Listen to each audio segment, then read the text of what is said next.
Hello everyone, and welcome to this video on the Trump tax plan.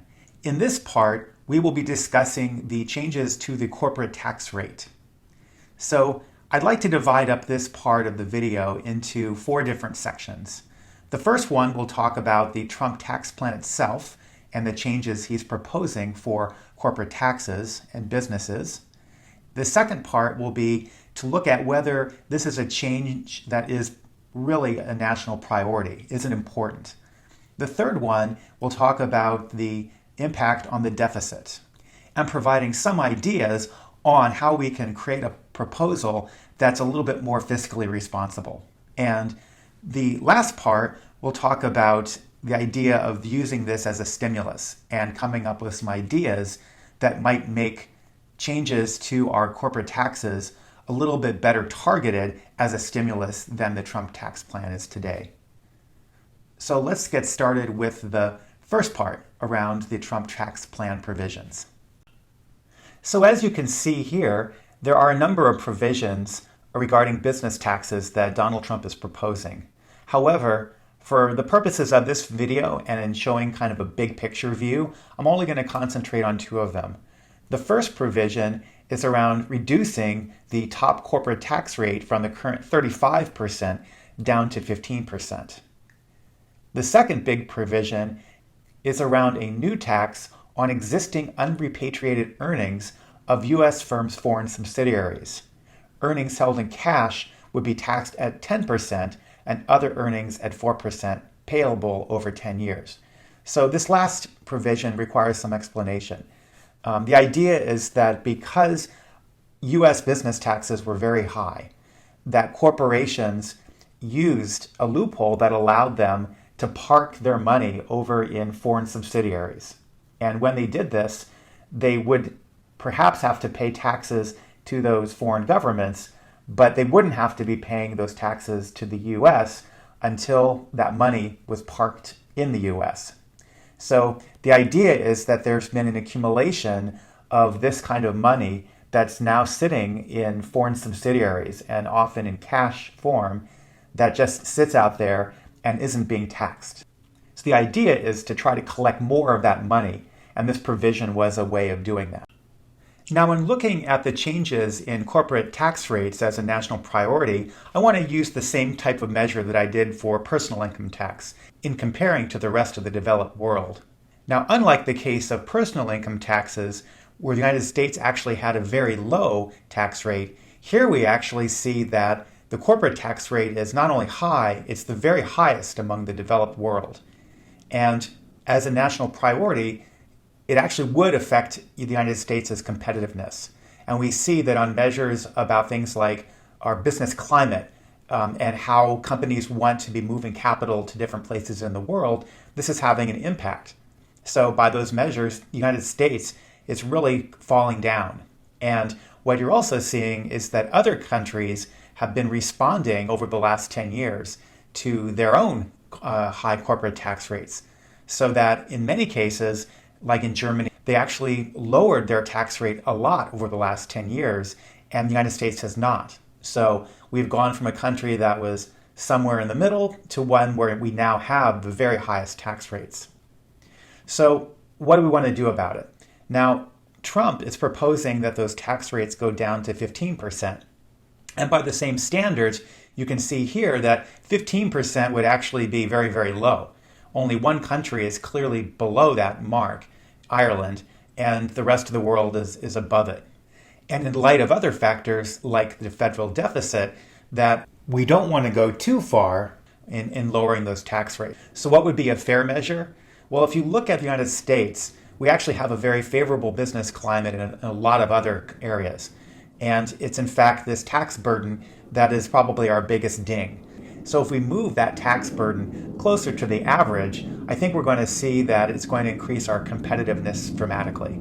So what would that look like? In light of how we have about 3% in additional tax from the state and local level, the combined tax rate should probably be somewhere around 25%. So the federal rate probably should be somewhere around 22%, which puts it in line with the countries that you're seeing here. So that seems to be a pretty fair rate And it's certainly less aggressive than what Trump is proposing, but I think in balance that this is a good idea. So now let's look at the impact that Trump's ideas would have on the deficit. So looking at the same type of figures I shared for personal income taxes from the TPC and looking at 2020, when the tax plan has time to go into full implementation, we see that the impact of lowering corporate tax rates from 35% to 15% will be somewhere in the neighborhood of $248 billion per year. And this is pretty close to the $311 billion that I shared before that had the impact for personal income taxes. And we've had this discussion around just how right now we're at a level where our public debt is as high as we really want to have it, and our annual deficit is also really at the highest level that would be acceptable. So any changes to that budget deficit really should be something that has very high impact. And what we're seeing here, again, $248 billion, there better be a good reason for it. And I would advocate that rather than trying to put us into more of a deficit spending situation, that we should be looking at ways to make these changes to the corporate tax rate more revenue neutral. So where would the money come to pay for a reduction in that corporate tax rate? The first one is one I've already proposed, which is to essentially halve the amount of the benefit. So having it go down to only 22% instead of to 15%. So where would the rest of that money come from? Well, one of the ways would come from reduction in some of the specific benefits that we give to certain industries and to certain companies who are well connected and have been able to get special tax breaks for themselves. We have a lot of opportunity to reduce this so-called corporate welfare. So among the examples, and I'm not going to focus on any particular one, but this is the kind of thing we should be thinking about out of fairness, because not all businesses are going to benefit from these kinds of tax breaks. So who are they? First, we have the oil and gas industry, which has an estimated $37 billion in tax breaks a year, including $21 billion on production and exploration services. And the U.S. government loses almost $5 billion a year from these subsidies. Pharmaceutical companies get a big break because the United States is very generous with its patent laws and tends to provide them exclusive rights to certain medicines for a longer period of time. If they had to make their drugs generic sooner, the cost would go down for all of us. We would all benefit also if we had a better ability to negotiate drug prices with the pharmaceutical companies. There really is no good reason why Canada, in this example, has such a significantly lower cost for its citizens for major drugs as compared to the United States. Another area is the Export-Import Bank. It has a piggy bank that now has $112 billion in its portfolio, and $90 billion of that money goes to large multinationals. And only about 10 of them get the lion's share of the total. So that's clearly unfair for the rest of businesses where we have a few companies getting a big break. There are also tax subsidies that don't impact the federal government, but they impact things at the state and local level. So the states and cities are giving about $80 billion per year to preferential treatment for certain businesses. Another area is around big agriculture, and they get roughly $23 billion a year in subsidies. And then finally, there are special treatment for Wall Street. In response to the Great Recession, which was largely caused by risky and reckless behavior from large financial firms, the U.S. government took drastic measures to reduce the scale of the recession from catastrophic down to merely very bad. A lot of those measures functioned as bailouts to the financial industry. For example, Congress approved the Toxic Asset Relief Program, or TARP, to get bad debt off the books from Wall Street firms. The Federal Reserve's so-called quantitative easing purchased bonds and even more toxic debt from large banks. The scale of this effort was tremendous, involving many trillions of dollars. However, I need to stress that the big banks have fulfilled their legal obligations under the terms of the rescue. nearly all the money spent for TARP has been recovered, and there was no repayment expectation arising from the quantitative easing program. We need to be vigilant about ensuring that another bailout is never necessary, but for our discussion about finding ways to offset a reduction in corporate taxes, there are not a lot of direct subsidies that are line items in the federal budget we can remove. Now, if we also look at this from a stimulus point of view, there's more that we can do. Now, certainly lowering corporate tax rates are going to help us become more competitive in the global marketplace, and that will certainly help us. But as we talked about before, there are certain types of tax breaks that tend to stimulate the economy more than others.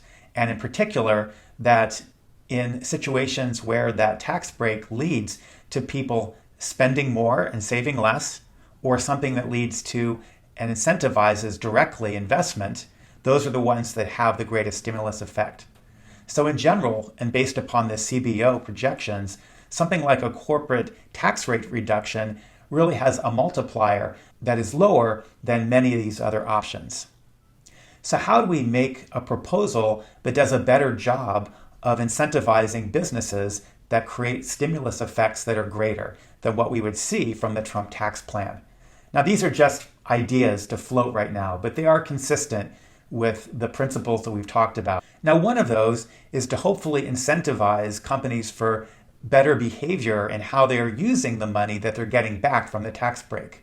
So right now, what you see a lot of is that companies will engage in stock buybacks, they'll provide dividends and other benefits to shareholders, but they're not necessarily reinvesting that money. And how do we get them to do that? How do we create the investments in the broad sense of the word that are going to help the rest of the economy and the rest of the US? So one idea is to create more tax credits or deductions that are behavioral based, not based upon an industry, but based on certain types of behavior. Apprenticeship programs, for example, for people in trades, for STEM education, and maybe having public-private partnerships where there would be some assistance in this area. Maybe there are opportunities for infrastructure spending that are relevant for some of these benefits. Perhaps incentives for new manufacturing investment, where we're not talking about existing plants, but actually creating new ones and new factories with new jobs.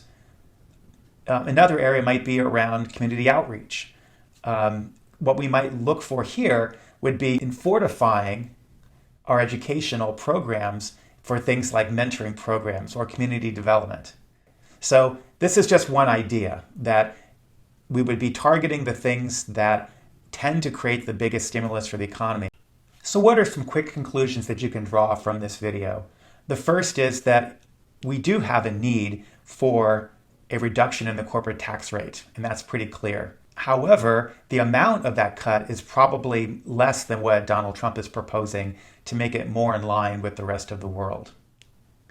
The second thing is that clearly the changes are going to have an impact on the deficit.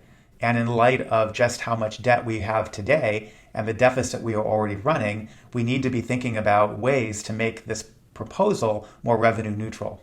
And I suggested some mechanisms of doing that by reducing the tax breaks that go to certain industries and to certain companies that are not enjoyed by all businesses.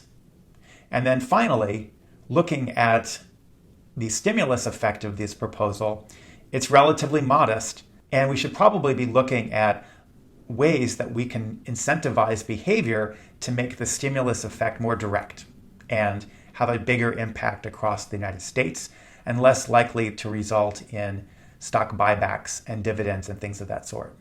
So thank you, and I hope you found this video to be helpful.